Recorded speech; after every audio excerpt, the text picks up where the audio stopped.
Hello students, आज हम बात करेंगे हमारे प्रैक्टिकल नंबर 6 के बारे में, जिसका टॉपिक है मृदा क्षरण का यूनिवर्सल सॉइल लॉस सूत्र के द्वारा प्राकलन करना, मतलब उसको निकालना कि कितना मृदा क्षरण किसी क्षेत्र से होता है, उसकी मात्रा कितनी होगी उसका कैलकुलेट करना। और इसके लिए जिस सूत्र का हम उपयोग करेंगे उसका नाम है यूनिवर्सल सॉइल लॉस सूत्र या यूनिवर्सल सॉइल लॉस इक्वेशन। अभी अगर हम बात करें मृदा अपरदन की, तो मृदा अपरदन क्या होता है कि किसी जगह से मृदा के कणों का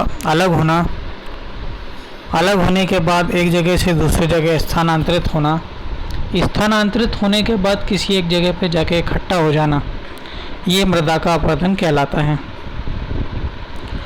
मृदा अपरदन जो है ये एक प्राकृतिक भौतिक घटना है जिसमें मृदा के कणों का एक जगह से दूसरे जगह स्थानांतरण तो होता है, लेकिन इसके साथ साथ जो पृथ्वी का वर्तमान स्वरूप है उसको नया आकार देने में भी मदद मिलती है। जिस तरीके से आधुनिक समय में जनसंख्या बढ़ती जा रही है और पृथ्वी पर इसका जो बोझ बढ़ रहा है, इसके कारण भी भूमि पर उसका दबाव जो है वो काफ़ी बढ़ गया है। तो दो जो प्रमुख कारण हैं जो मृदा की अपरदन के लिए जिम्मेदार हैं, उसमें एक होता है हवा और दूसरा होता है पानी। ये दोनों ऐसे कारक हैं जो कि मृदा अपरदन को बढ़ाते हैं।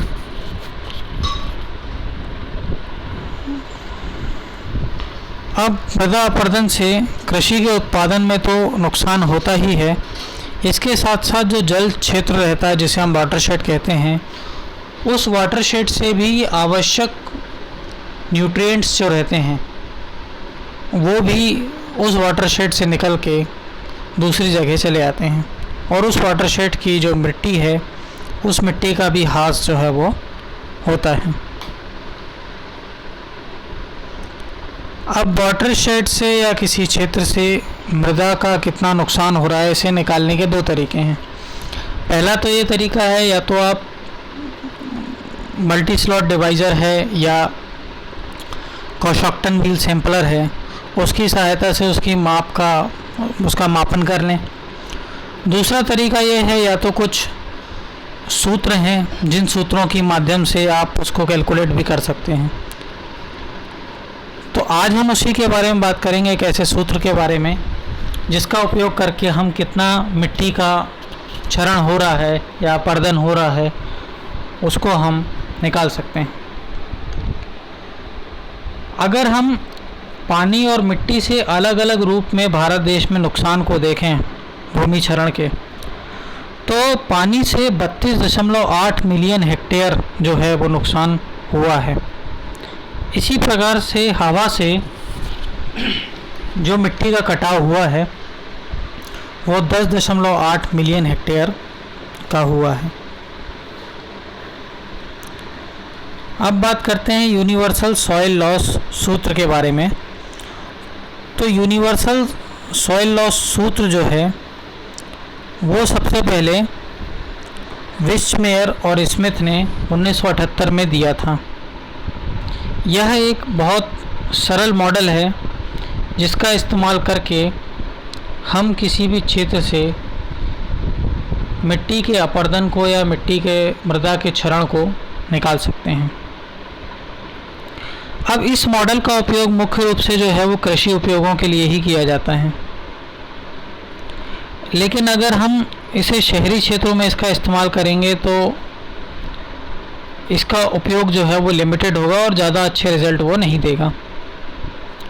अब यूनिवर्सल सॉइल लॉस इक्वेशन में कुछ कमियां थी जिसे आगे चल के संशोधित यूनिवर्सल सॉइल लॉस इक्वेशन रूसले के अंतर्गत शामिल किया गया है, लेकिन उसके बारे में हमारे कोर्स में नहीं है, इसलिए हम उसे डिस्कस नहीं करेंगे।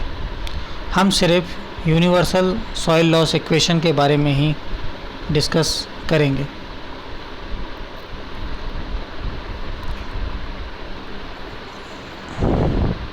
तो यूनिवर्सल सॉइल लॉस इक्वेशन ए बराबर होती है आर के एल एस सी पी, जहाँ ए जो है वो सकल मृदा अपरदन का अनुमान है, कितना मिट्टी का कटाव हो रहा है।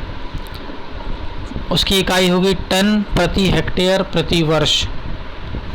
दूसरा जो फैक्टर है उसका नाम है आर, जिसको बोलते हैं वर्षा अपरदन कारक, और इसकी जो इकाई होगी वो जूल प्रति हेक्टेयर प्रति वर्ष या मीट्रिक टन प्रति हेक्टेयर प्रति मिलीमीटर घंटा प्रति वर्ष, ये उसकी इकाई होगी। अगला जो कारक है उसका नाम है के, जिसको बोलते हैं मिट्टी क्षरण कारक। इसकी इकाई टन प्रति हेक्टेयर प्रति अपरदन कारक आर होती है, या इसकी जो दूसरी इकाई होगी टन प्रति जूल या टन प्रति हेक्टेयर प्रति वर्ष जो होगी वो इसकी इकाई होगी। अगला जो कारक है उसका नाम है एल, जिसको बोलते हैं ढलान लंबाई कारक। अगला जो कारक है एस, उसका नाम है ढाल कारक।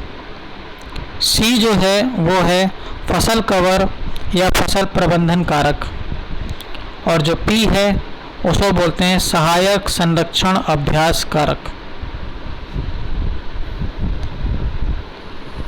सबसे पहले बात करते हैं वर्षा अपरदन कारक की।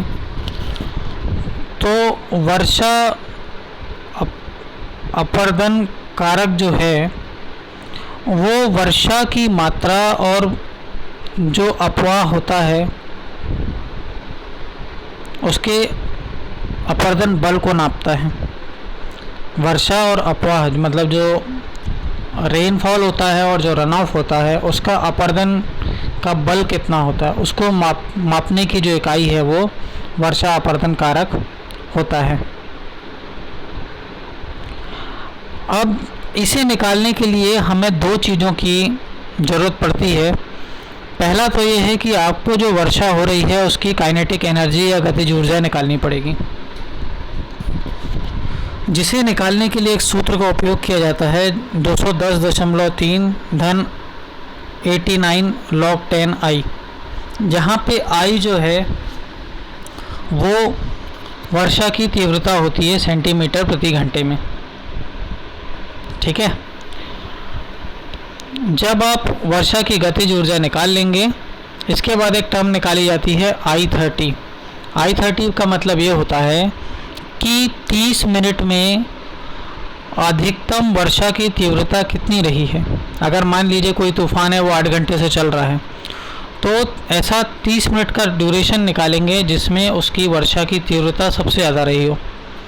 तो इसका निकालने के लिए हमें रिकॉर्डिंग टाइप के जो रेन गेज होते हैं, जैसे आपका टिपिन बकेट टाइप है, साइफन टाइप है, वेइंग टाइप है, इसमें एक ड्रम होता है, उस ड्रम में एक चार्ट लगा होता है और उस चार्ट में पेंसिल से जितनी इतनी बारिश होती है उसकी मार्किंग होती है। उस चार्ट के माध्यम से हम अलग अलग वर्षा अंतराल में वर्षा की जो तीव्रता है वो हम निकाल सकते हैं।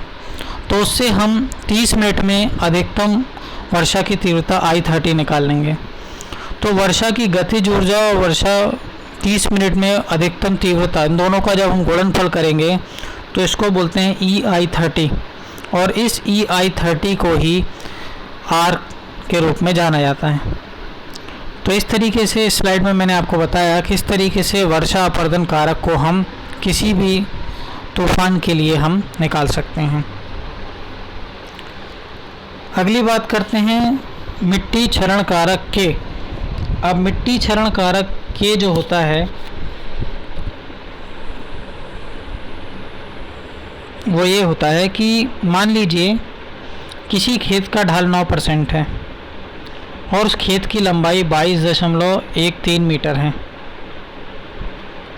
तो उस क्षेत्र से कितना मिट्टी का कटाव प्रति वर्षा अपरदन कारक के हो रहा है, उसको हम मिट्टी का क्षरण कारक के कहते हैं।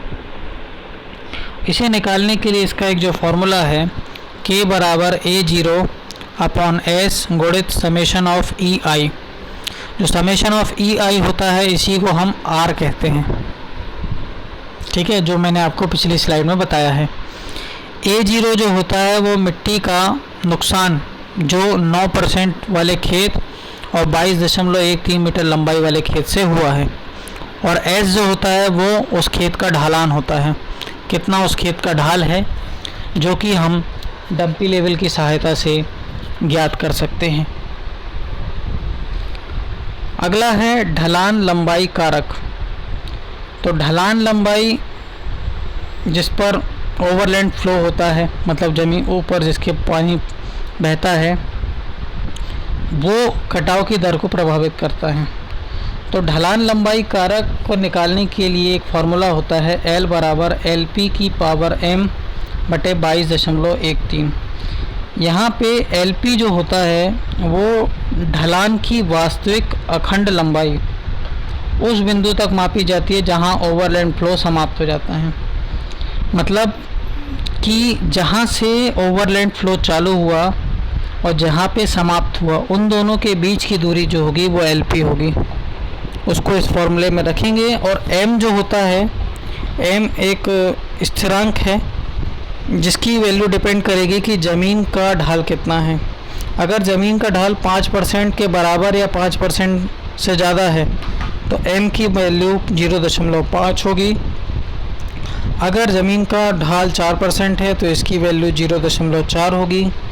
ज़मीन का ढाल अगर 3% है तो इसकी वैल्यू 0.3 होगी, और अगर ज़मीन का ढाल 1% है तो इसकी वैल्यू 0.2 होगी।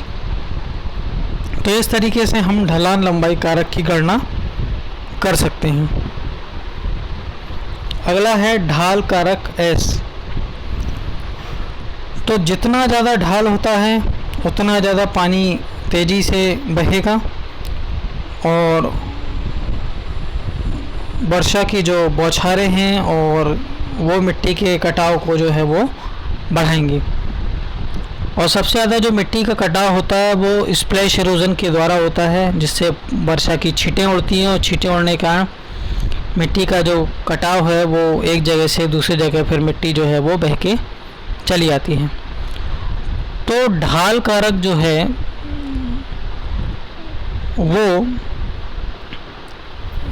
उसकी गणना के लिए विस्चमेयर और स्मिथ ने 1965 में एक सूत्र दिया था इसको कैलकुलेट करने के लिए कि S बराबर 0.43 प्लस 0.306 प्लस 0.043 S स्क्वायर बटे 6.613। अब इसमें जो आप छोटा वाला S देख रहे हैं ये क्या होता है, उस फील्ड का स्लोप कितना है, ढाल कितना है। इस फॉर्मूले में रख के आप उसका ढाल कारक जो है वो निकाल सकते हैं। या ढाल कारक की परिभाषा एक तरीके से और दी जा सकती है कि ऐसा खेत जिसका ढाल 9% है उससे कितना मिट्टी का कटाव हो रहा है, भागित किसी ऐसे ही पड़े हुए खेत जिसमें ना कोई फसल उगाई है ना कुछ उगाया है उससे कितना मिट्टी का कटाव हो रहा है। उन दोनों का जो अनुपात होगा वो भी ढाल कारक कहलाता है। तो ये तो हो गया फार्मूला कैलकुलेट करने का, और जो मैंने आपको वो उसकी परिभाषा बताई उससे हम खेत में कैसे निकाल सकते हैं वो चीज़ है। अब आपने L अलग से देखा और S अलग से देखा, ढाल लंबाई कारक और ढाल कारक, तो दोनों को अगर जोड़ देते हैं तो ये कहलाता है स्थलाकृतिक कारक। अगर हम ढाल लंबाई कारक की परिभाषा दें तो 22.13 मीटर लंबाई के भूभाग से कितने मिट्टी का कटाव हो रहा है, भागित किसी ऐसे ही पड़े हुए खेत से कितना मिट्टी का कटाव हो रहा है। उन दोनों का अनुपात जो है वो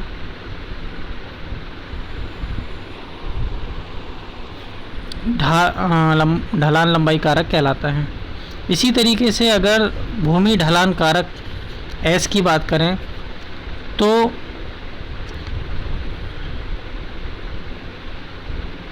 नौ % ढाल वाले खेत से कितना मिट्टी का कटाव हो रहा है, भागित किसी ऐसे ही पड़े हुए खेत से कितना मिट्टी का कटाव हो रहा है। उन दोनों का अनुपात जो है वो भूमि ढलान कारक कहलाता है। अब LS स्थलाकृतिक कारक को अगर हम परिभाषित करें तो ऐसा खेत जिसका ढाल 9% है और ढलाइन लंबाई 22.13 मीटर है, ऐसे खेत से कितना मिट्टी का कटाव हो रहा है भागित किसी समान रूप से, मतलब इसी से मिलता जुलता खेत, एक समान मिट्टी हो और एक समान बाकी सब चीज़ें हों, सिर्फ ढाल और ढलान लंबाई अलग हो, तो ऐसे खेत से कितना मिट्टी का कटाव हो रहा है, दोनों का जो अनुपात होता है वो स्थलाकृतिक कारक कहलाता है। तो स्थलाकृतिक कारक को निकालने के लिए एक फॉर्मूला आपको नीचे दिख रहा है, LS बराबर √L/100 0.76 plus 0.53S plus 0.076 S square, जहाँ पे S जो है वो भूमि का ढलान है, परसेंटेज में कितना है, और L जो है वो क्षेत्र में ढलान की लंबाई कितनी है, वो L कहलाती है। अब वो जो सूत्र था वो FPS सिस्टम में था, मतलब लंबाई जो होगी वो फुट में होगी।